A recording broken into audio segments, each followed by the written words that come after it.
I'm here today because I am still doing my reconnaissance of the damage done by Hurricane Beryl. So I've toured the southern end of the island, aerial and ground tour. I'm not complete with the southern end because the impact is significant. But I also wanted to tour some of the other areas that were impacted but not severely, so that I could get a sense of what is the response and how the response should be. So I was in Hanover and a few parts of Westmoreland, and I took the opportunity to hand over some of our social housing under the new social housing program, which I should just take this opportunity to say that all of our social housing stood up to the hurricane. None of them were destroyed. We have 280 social housing units, and I don't know how many of you know about what we do under the new social housing program, but this is a government funded and executed program where we have a well-established beneficiary identification system which looks for the worst of the worst living conditions. So we look for families whose housing conditions would be the worst of the worst. And then we do an assessment of their income, their family's income, the number of children, the number of elderly, and then we make a decision as to whether or not we provide them with a solution. What they bring to the table, they have to have a piece of land somewhere. And if they don't have land, then they should have access to land. And we help them with that. We help them to get the land leased. We help them to get approval to use the land that they're currently on, or help them to acquire titles. So we do it all in the proper way. And these houses are well built. In fact, I said to one of the beneficiaries today that your house is so well built that I'm certain it could become a shelter. And he laughed reluctantly. Obviously, he doesn't want his house to become a shelter. But they're a very well built house. We've handed over more than 230 houses, and we have about 50 in varying stages of construction. So almost every week we try to hand over the houses. So I did that today in Hanover, in Western Hanover. Now, I decided that since I was in Hanover, then I should come to Negril, because Negril has been popping up on the top of my priority list for the past 3 or 4 months, mainly because of water. I should have printed out all the mails that have come from, and I'm seeing some faces, I'm seeing some smiles in the room, because yes, I read them. Believe me, I do. I do read them, even if I don't respond, because sometimes I can't respond, or sometimes I just didn't get the time to respond. But I do read them because it helps to form my response. In other words, what do I say to the minister who has charge of the subject, or what do I say to the permanent secretary who has charge, or to the Minister of Finance regarding funding? So I decided that it would have been appropriate, even at short notice, to meet with the leaders and the stakeholders in Negril, because the truth is that Negril straddles 2 parishes, straddles Hanover and Westmoreland. So that's a good place to start, because I know you're here in your mind saying, what is the plan for Negril? What is the plan for Negril? So let's start with, how is Negril managed? Because Negril as a town is growing far beyond its infrastructure but it is also growing far beyond the system set for local governance. So our system is that the towns are within a parish, and the boundaries determine which local authority has control over the town. Because of the spatial expansion of Negril, the organic expansion of Negril, you have crossed over into Hanover. So the town is expanding, and it is not just under the jurisdiction of Westmoreland, some of it is also under the jurisdiction of Hanover. That leaves a gap. Who really is in charge? But the worst problem is, who really is going to take the initiative? I think that is one of the things that is affecting the town as to the programs and plans that could be executed under the current local arrangements. So I have said before that we intend to make a different arrangement in terms of municipal management for Negril.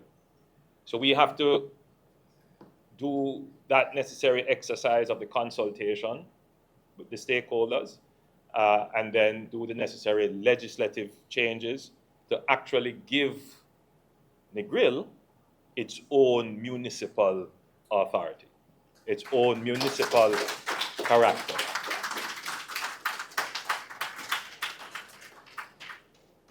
Now, I know when we talk about this, there is, especially for persons who are not in Negril, there is a sense as, why am I trying to disturb this well-established, long, established governance architecture? In other words, that's part of the concern. Why do I want Portmore to become a parish?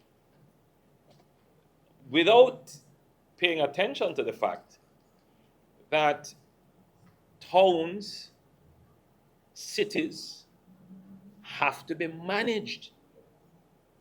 The issues of towns and townships and urban centers, they have to be managed from a local level. And if the people in the towns don't have the power and authority to manage their local issues, then you begin to see what is happening. It's almost like a free-for-all, and then you don't get initiative being taken. And it's a fundamental principle of governance. It's called subsidiarity. Where the problem lies, that's where the solution should be. Where people have their agency, meaning their individual drive to do things for themselves, then any superior authority should empower them to be able to do things for themselves. And what I detect in Negril is that the stakeholders want to do things for themselves based upon all the communications that I get. In fact, the stakeholders do much more lobbying than, I know it's going to be problematic, than the political representatives, meaning at the local level. So once you see that happening, then you know that there is an energy there, that if a proper structure were put in place, you could see an improved municipal management of this township, this urban space. So that is on my agenda to do. There have been some attempts at it. You have the GALPA, but it's really a kind of half-hearted attempt at putting in place the proper municipal management that is needed. In other words, Portmore had the same issue, and that is why the previous administration defined Portmore as a municipality, to give it its own management of that, that energy that is there. And Negril is going through the same thing. The only challenge we will have is that we will have a municipality that cross parish boundaries. And so we'd have to work that out. I mean, we have started to give thought to it legislatively, how that would work. But the direction is that Negril really needs to have its own municipal authority to manage its affairs. So that's one thing. The second issue with Negril is that it has not only outgrown the local governance management structure, it has outgrown the physical infrastructure. Now, like most towns in Jamaica, Jamaica is you would describe the formation of Jamaica as a maritime commercial arrangement, meaning that most, especially in the early days of colonialization, most of Jamaica's industry would tend towards export and import. So most of our towns were right along the seaside, they're coastal towns, because that's what we were. Even sugar, which was an interior crop, I mean, the ultimate objective is to export it. So almost all of our towns, our major towns, are on the coast. But that's not the real issue, The real issue is that most of our major roads are on the coast. And that's because of our history as a maritime enterprise. So almost all our roads, and you can see it here as you come from St. James, coming all around, going all around, they're all coastal roads. The big problem is that they are all at risk at the moment. During that unexpected nor'easterly, which converged with a nor'westerly, which damaged many parts of the road coming into Negril, it would show that we need to rethink the infrastructure from a climate change perspective. Where do we put our roads? The second thing is that there wasn't really a planned town. So there was a small nucleus of planning. I believe it was in the 50s. Ed, you certainly were around then, so you could when some lands were purchased here in the 60s. In the 60s, when some lands were purchased here for development purposes. But largely, the town has just grown unplanned and organically so. And then the tourism industry, that has grown largely organically so. And whenever the tourism industry is growing, you're going to find communities growing along with it, because you need those communities to provide the workers. But more than that, it is the communities that provide the feel, the ambience, the culture, because it's the people that create all of that. So we can't look at the towns, the communities that have emerged, the informal communities, as a problem, right? They are a part of the product, and what we need to figure out is how to improve their conditions, how to structure them properly, because if we did that, Ed, the product would improve dramatically. And that's the thinking. So in terms of the development plan, the first thing that we see is that we need to organize the town center. We need to actually build a town center. So we have asked FCJ, that is the Factories Corporation of Jamaica, which is doing exactly what I'm proposing for Negril, where we've actually started that. I don't know how many of you have had the opportunity to go in the eastern end of the island and see what we have done in St. Thomas, where we are building a new urban center on 25 acres of land. It's fantastic. When you get an opportunity, you should look at it. In another few weeks, we'll be breaking ground for Boundbrook in Port Antonio, another town center we're going to construct. along this stretch, we are contemplating Lucy, and we're contemplating here in Negril.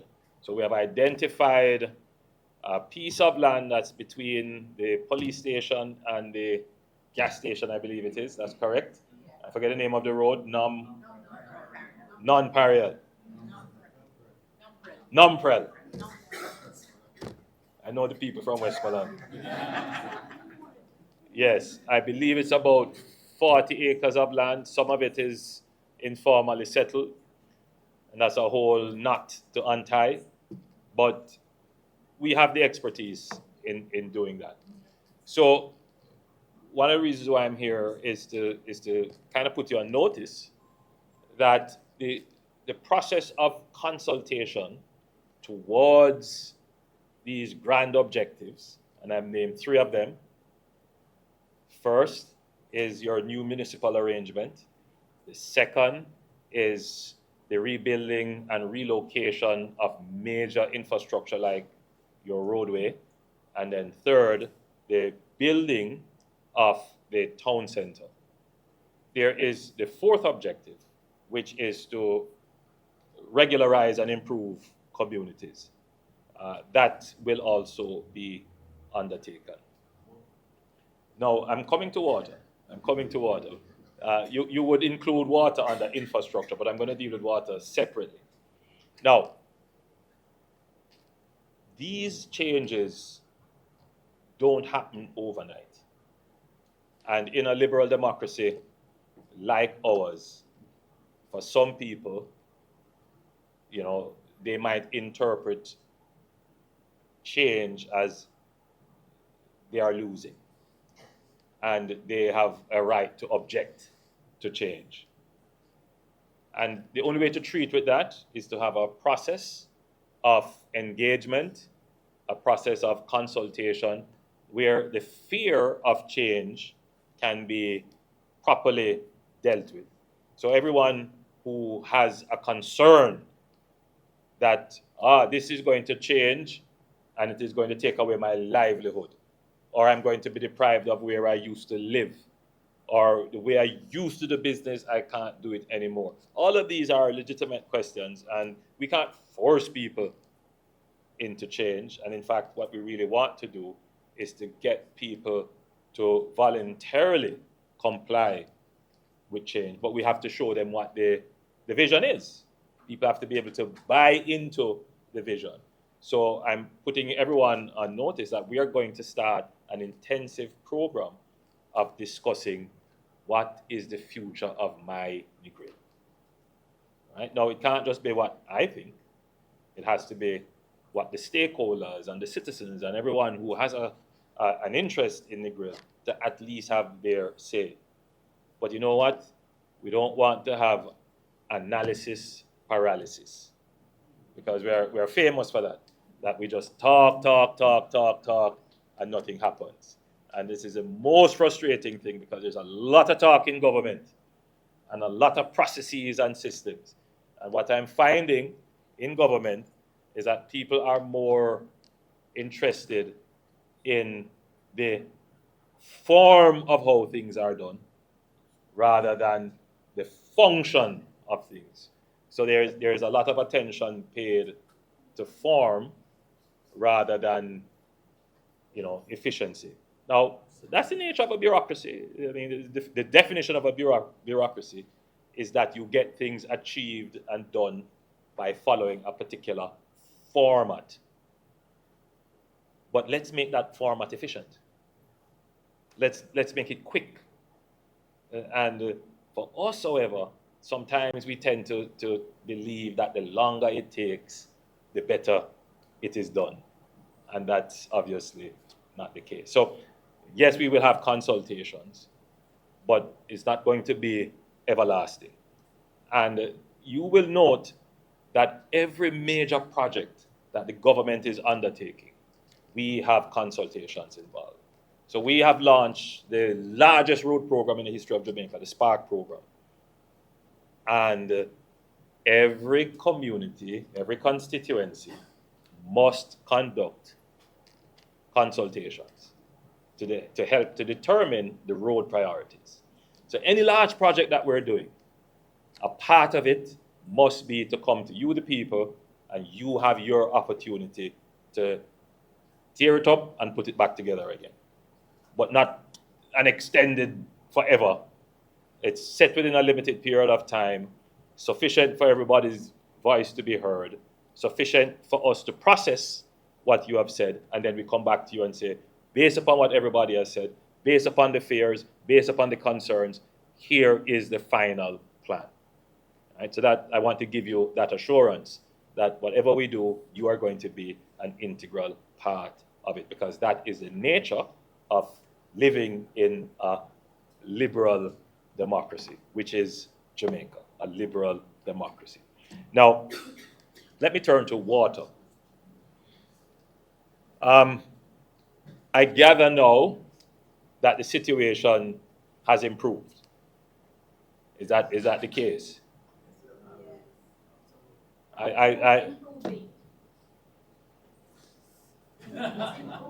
come on, now's your chance to speak up. Is it better or is it not?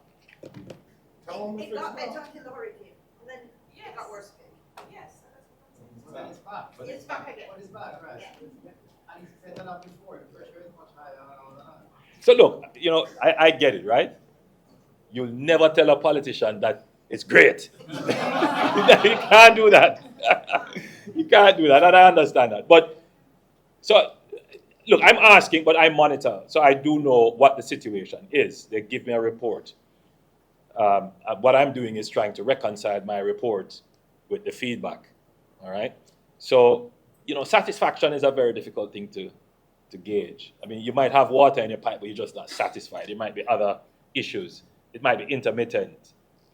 One thing I'm certain of, though, from an objective perspective, is that your water pressure is better.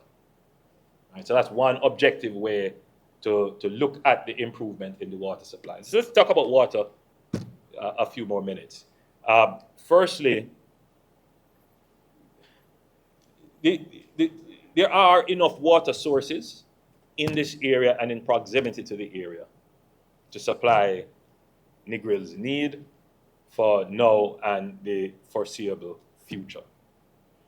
The challenge is with all water sources is that some underground and sometimes they move. Like in this particular case, we had a access point to water at one point, and then by some some environmental or whatever it is, some hydrological phenomena, the water shifted to somewhere else. I believe it shifted 600 meters from where the original source was. And then we have droughts, which are becoming more frequent and more intense.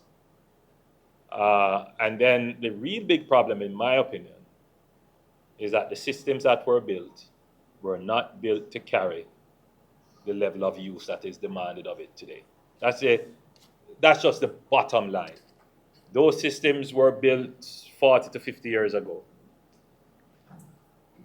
Some of the hotels that are here, I would venture to say that 40 to 50 years ago, 50% of the hotels that are here now were not here. More like 70, you're saying. So it just can't carry. That's the reality. So we ended up doing a process called pigging, where we clear the lines which were encrusted with buildup of sediments. We put in some new lines, which you would see going on, and we connected to another source. And so we have been able to pump more water into Negril. And that is what has accounted for your increased pressure and greater supply. The problem of the lock-offs, that's just as a result of the interruption of electricity supply to the pumps. And as soon as we have sorted out the electrical issues, you should get back to having reliably enough supply. All right, it's not going to be perfect, but reliably enough.